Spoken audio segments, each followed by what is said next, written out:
Hi guys, and I'm Retro Critic, and today we're going to review and talk about Super Mario Sunshine. Super Mario Sunshine, I found it to be an extremely underrated game. I mean, not a lot of people talk about this game, well, like, people do talk about this game, but it doesn't have the same recognition as Mario Galaxy, Mario 64. I mean, people don't talk about, it doesn't have the same recognition as Mario 64 or Mario Galaxy, but people don't, like, talk about this, well, they do.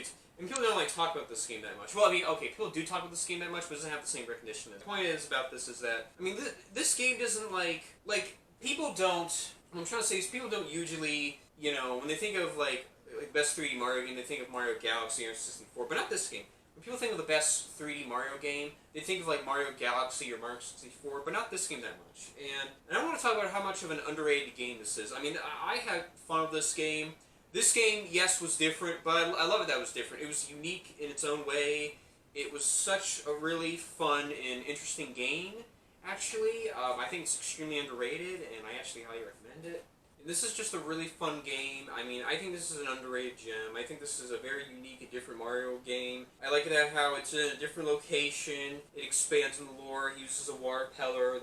There's the Bowser Jr. in this game. The first game is Bowser Jr. That's really fun and cool. I think it's a really fun game. It's a really interesting game. So guys, let's go and talk about Super Mario Sunshine. Super Mario Sunshine was a game that was released in the year 2002, and the game came out on the GameCube, and it was published and developed by Nintendo, and the game was a big hit at the time. And the game was a success in the market, so this game was one of the first GameCubes on the GameCube. This is the first Mario game on the GameCube, and this game has a cult following. This game has garnered a cult following, and I can definitely see why. It's an awesome game. It's a really cool game. It's a very unique and creative game, and it's just a really fun game. I mean, I really like this game a lot. I have so much fond memories of it. I have a lot of nostalgia of this game. It's a really good game, and it's just a really nice Mario game. So the story of the game is about where King Peach, Princess Peach, and Mario are all traveling for vacation in Island, go to Isle of, and it's where, but the whole place, where they found out that the whole place is, with mug monsters. The whole place gets messy with mug monsters and Shadow Mario, and that actually messes the whole place up and turns it into, mug monsters, into messes up the city with graffiti and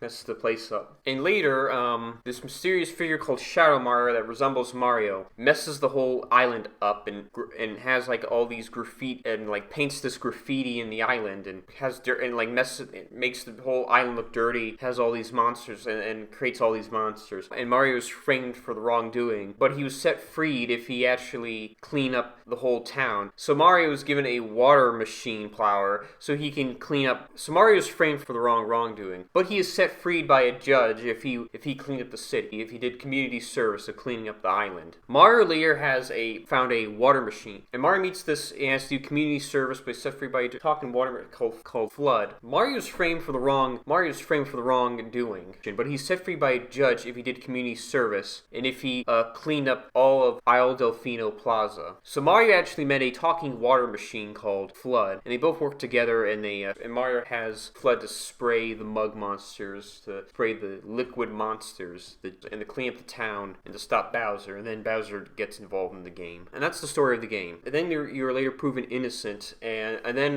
you're set free, and then the whole town and island awards you for cleaning up the whole island. So Mario chases Shadow Mario, but so later in the game it turns out that that Shadow Mario is Bowser Jr. all along. And it turns out that Bowser has a son, and Bowser Jr. claims that Princess Peach is his mom, but it turns out, well, if you see in the end of the game, it turns out it's not really, and he knows then, well, there's a lot of questionable stuff right there. But okay. But here's the thing. But then later Mario has to stop Bowser and Bowser Jr. from taking over the island and save Princess Peach. So in Super Mario Sunshine, in this game you collect golden sunshines. Similar to the golden stars of Mario 64, you collect the sunshines in the game. And you gotta go to different worlds to collect the golden sunshines, and that's kinda how you win the game. But if you get at least 70 sunshines, you'll pass the story of the game. If you get 100%, you'll pass the game, you'll complete the game. So, you'll at least pass the story of the game, but if you want to go further, you can complete the whole game, really. But you go to different worlds, collect the golden sunshines, similar to the golden stars in Mario 64, collect them. But similar to collecting golden stars in Mario 64, go in different worlds. So in this game, you gotta go to different worlds, and you gotta collect the golden sunshines in the game. What's really cool here, so all of Island Delfino is blacked out, and you gotta get the sun to make a sunshine, and you gotta go to Island Delfino to do a sunshine. So in this game, you gotta do Isle Delfino to do a sunshine. Isle Delfino. So in the game, you gotta collect the golden sunshines. You gotta collect all the sunshines because the whole town's blacked out. and it'll shine. So go to in this game, the whole and everything's blacked out, and you gotta go different worlds to collect the sunshines, and the whole all the films blacked out because they don't have their sun. It'll shine if you get the sun. So you gotta go different worlds of the game to collect the sunshines of the game. And the reason why is because the whole town, because all of Isle Delfino is blacked out because they don't have their sun. That's what happens when we collect the golden sunshines of the game. So here are the worlds of the game. So these are my thoughts on the worlds of the game. So you get worlds like Bikini Hills, Rico Harbor, Lido Beach, Pinna Park, Siena Beach, Noki Bay, Piana Village. And the hub world's Isle Delfino, Delfino Plaza, the main hub world. Corona Mountain is like the final world of the game. So overall, so here's the worlds that I do like. I do like Bikini Hills, which is the nice first level of the game. Rico Harbor is not my favorite. Blue Beach is alright. Pinna Park I do like a lot. Siena Beach is actually kind of fun. It has some nice levels and bosses in that game. Noki Bay I do like. I really do like Noki Bay. Piana Village is alright. Actually, no, I do like Piana Village for what it is. It's alright and fun, and it's actually a really fun, nice level. It has some really nice, fun levels there, too. But here's the thing. And yes, the hub world of the game is Isle Delfino, Delfino Airstrip, Delfino Plaza, which is the hub world of the game, and Corona Mountain, which is like the final world of the game, which is like the final level of the game. But overall, guys, those were the worlds of the game, and those are my thoughts on the worlds of the game. And I do like that one, and that's my favorite, and those are my favorite worlds of the game. And those are my thoughts on the worlds of the game, and that was my favorite. So then you fight the bosses of the game. So here are the bosses of the game. So you first fight bosses like Mug Slime Monster, which you do fight a lot of these Mug Slime Monsters in the game. But one of the first bosses you fight is Polluted Piranha Plant, which is a hard one. But then you do fight like monsters like PD Piranha Plant. You do fight that boss, the plant enemy monster. You also fight Gooper Blooper, the squid monster you fight. You even fight Shadow Mario, of course. This is where it gets interesting. You Plungello, you fight Ely Mouth, which is an interesting boss. You even fight Phantom Manta, which is like a weird like mantis monster, weird mantis creature boss, which I really like a lot. And you do fight Mecha Bowser in the game. You fight Wiggler. You even fight King Boo in this game. You even fight Monty Mole in this game. And of course, in the final boss, you fight Bowser Jr. Now, here's the bosses I do like. Now, I do like the Polluted Piranha Plant, the Slime Mug Monster I like. P Piranha I do like. He's always a good challenging boss battle. He's always a fun boss battle. Shadow Mario's okay. I do like Wiggler. Actually, no, I like Wiggler because he's green. I like his design, and he's just really big in this game, and he's huge, and I really like him in this game. He's always a fun boss battle. I mean, I don't know, he's kind of big in this. He's really big in this game. He's really huge in this game. And he's a fun, challenging boss battle. I always like him. Ely Mouth is a good boss battle. He's fun. Gooper Blooper is alright in my opinion. The Monty Mole is actually a fun, cool boss battle. I think Monty Mole is actually a fun boss battle in this game. He looks different. I like his design. He's the different design. It's like the only game in this whole Mario franchise that looks different. But I like how you have to shoot. I like how he shoots rocket bullets at you. And they explode, and you have to like dodge. You gotta like dodge, shoot the bazooka bullets at him. You have to throw bombs at him, so that's kind of cool, nice. So I kind of like that boss battle. You also do fight Mecha Bowser, which he's a fun boss battle. Yeah, the Mecha Bowser boss is actually really fun and cool. I really like it a lot. So, okay, now Phantom Manta is actually an interesting boss battle. It's literally like this. It's this mantis, slimy electric monster boss. So what's cool about him is he's a mantis boss, but he's also like this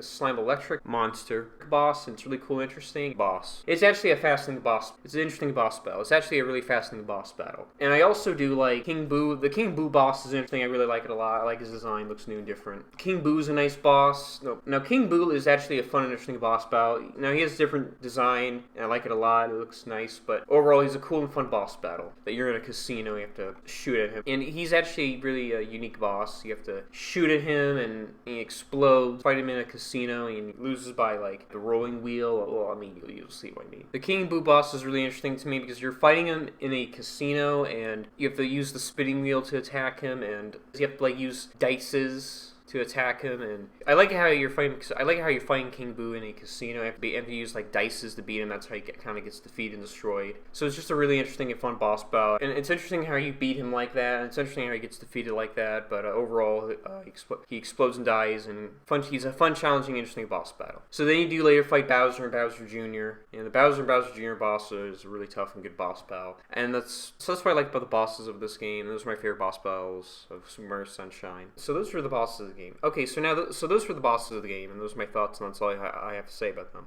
So then you fight, so the final boss battle is Bowser Jr., and you have to go on top of this volcano mountain to fight Bowser, and they're on top of this, like, brick bathtub with, it's really weird, but you know, Bowser Jr. is shooting, rockets at you, and you have to, like, water propel, you gotta use FLUDD to, like, jump in the air and double jump and smash and hit the, brick tub. Cause it's funny, like, you have to use your water FLUDD, you gotta, like, use your water propeller to beat them, FLUDD to beat them. So, you know, as I said before, you know, Bowser Jr. shoots rockets at you. You gotta hit the rockets. You gotta make sure that the rockets hit the brick bathtub. You have to, like, move. You gotta make sure the rockets hit the bathtub. You have to use your water propeller FLUDD to jump and hit the bathtub. You gotta, like, double jump and smash and hit the brick bathtub. So Bowser breathes fire. Bowser shoots fire at you. You gotta make sure you don't get hit by it. You gotta dodge it. You gotta hit Bowser. You gotta punch Bowser. And that's how you beat Bowser Jr. Because you gotta use Mario's water power. You gotta, like, fly in the air. You gotta double jump and you gotta smash the ground. You gotta hit the brick bathtub and the FLUDD to fly in the air and stop them. So then you beat Bowser Jr. And then Bowser Jr. gets defeated and destroyed. And then the giant brick bathtub falls off. And then you destroy the bathtub. And then you save Princess Peach. And then you win the game.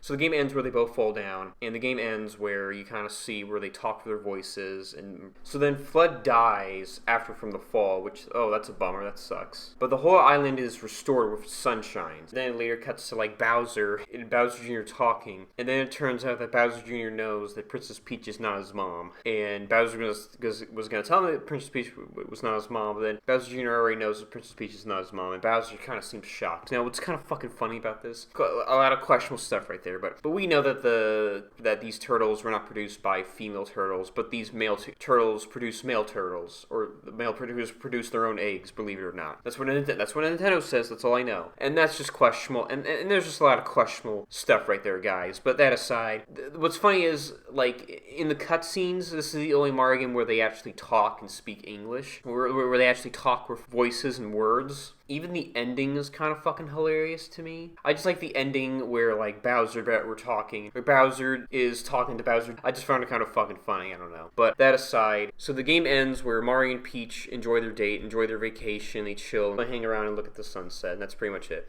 Action chills and have a good time. And that's the ending of the game. And that's all I gotta say, guys. So then it turns out that FLUDD is alive and he's fixed back to normal. Like, oh, okay, that's nice to know. That's good to know.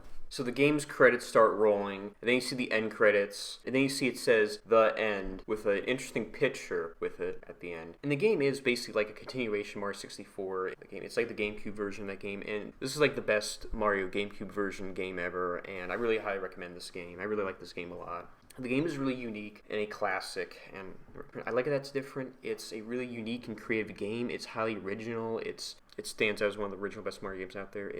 I wish they make more Mario games like this game a lot. Now, I recommend this game a lot. This game's a cult classic. I love it a lot. I highly recommend it. They don't make Mario games like this anymore. I mean, they do come, but not like Mario Sunshine. But overall, they don't make Mario games like this anymore. Well, they do make Mario games like this, like Mario Galaxy. Like, they make 3D Mario games, but they don't make specific Mario games like this. They don't make, like, a different Mario game like Mario Sunshine is. They did make Galaxy. Not Galaxy. I'm not saying, like, 3D Mario games. They always make 3D Mario games, and they will always make 3D Mario games. But no, I'm saying, like, specifically Mario Sunshine. They're not going to make a similar game just like Mario Sunshine, because Mario Sunshine stands out. Like, they're not going to make games similar to Mario Sunshine because it stands out. It's different. Like, but really, overall, this game is a cult classic. I love this game a lot. Mario Sunshine is my favorite Mario game. It's a game that means a lot to me. And Mario Sunshine, I have a lot of nostalgia with it. And Mario Sunshine, I just really love that game a lot. I just have, like, a lot of fond memories of it. It's a game that stands out a lot.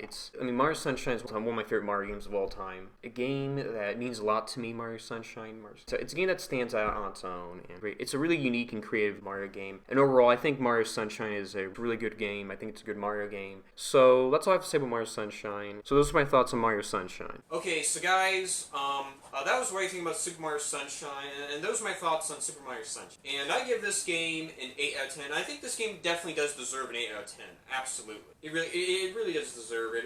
This game's a banger. I mean, I really enjoyed this one. I had fun with this one. It was really entertaining, fun. I had a fun, good time with this game. I mean, this is just such a really good, fun game. I like how it takes place in a tropical island. It's in a different location. Mario actually has to save the day in a tropical island, and it expounds on the lore. And I like the world. It does world building. I like the world building of this game. It's really fun, cool. And this is the first game that introduces Bowser Jr. And this is Bowser Jr.'s first game appearance, which is really cool to know. I think it's an underrated classic. I mean, it does something new in the Mario genre. I think people don't give this game a lot of credit than it deserves. I just think it's really underrated. And it's just a good Mario game. And those are my thoughts on Super Mario Sunshine. And that's all I have to say about this game. It's really fun and creative. And that's all I have to say about this game. So guys, I'm Retro Critic, and I'll see you guys later, and I'll see you guys around, and peace out.